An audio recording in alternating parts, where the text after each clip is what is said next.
nấu con chiên thì chắc là cái định lượng hơn. Chưa lên tên tại Hai đứa ghê cái hai con nữa cái non kia anh các bạn nó chọn biết đi trời cái hai bên bên số thứ năm rồi đó tôi đã ăn cái gì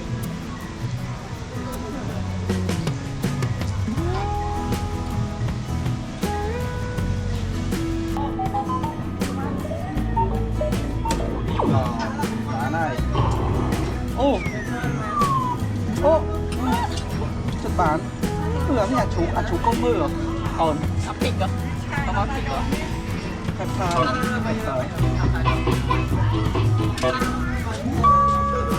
chậm chậm bán ơi chậm thơ bán ơi chậm được cái báo ô bán cái báo này tôi lên bây giờ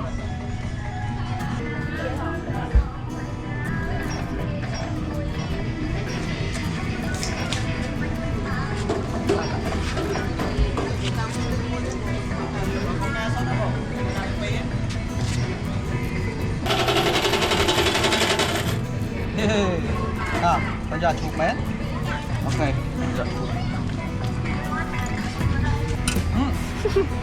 còn đây bán đấy này còn bán đấy con này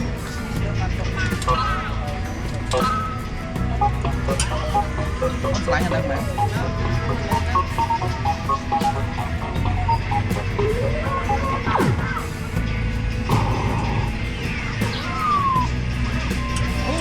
chất bán đấy con chất đâu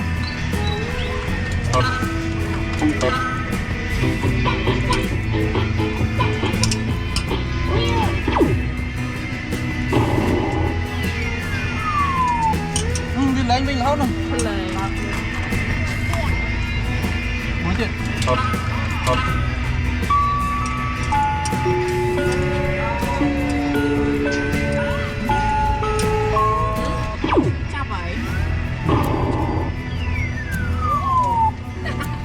tôi nghe ai với nha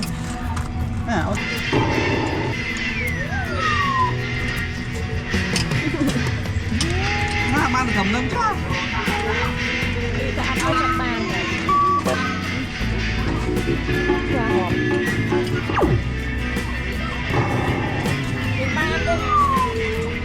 ông chăm bao nhiêu? ông chăm bao nhiêu rồi học đi được không? Hóa trong là liên đô rồi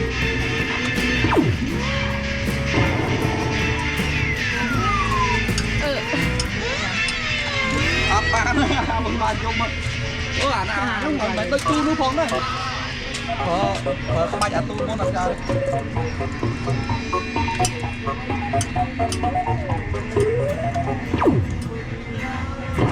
ô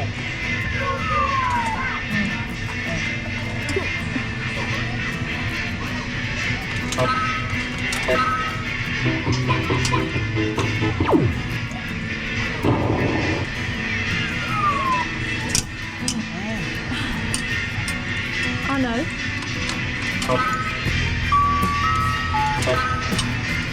quán rồi vô đi không có một phi rồi ở đây tôi viên đã nói chắc là nên là tôi cho nó lên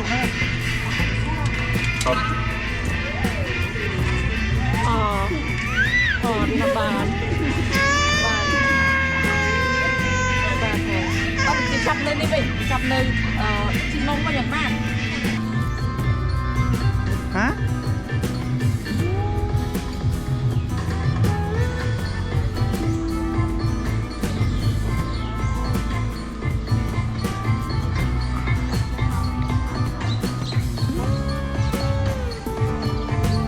bộ tia bộ ngàn màu vậy nhé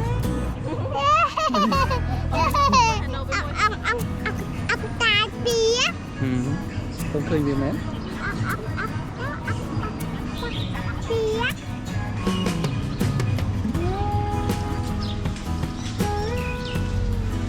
vẫn thâu anh thọt rồi đại phi rồi đại phi sao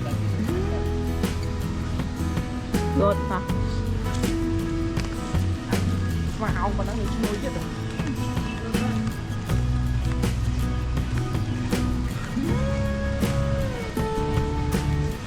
Còn đây cho mình trâu lươn lan bông à? Rồi em cho ít xay này. Anh ấy bên gì nè? Trâu camera hào gì? Năm ra băng sờ này nè.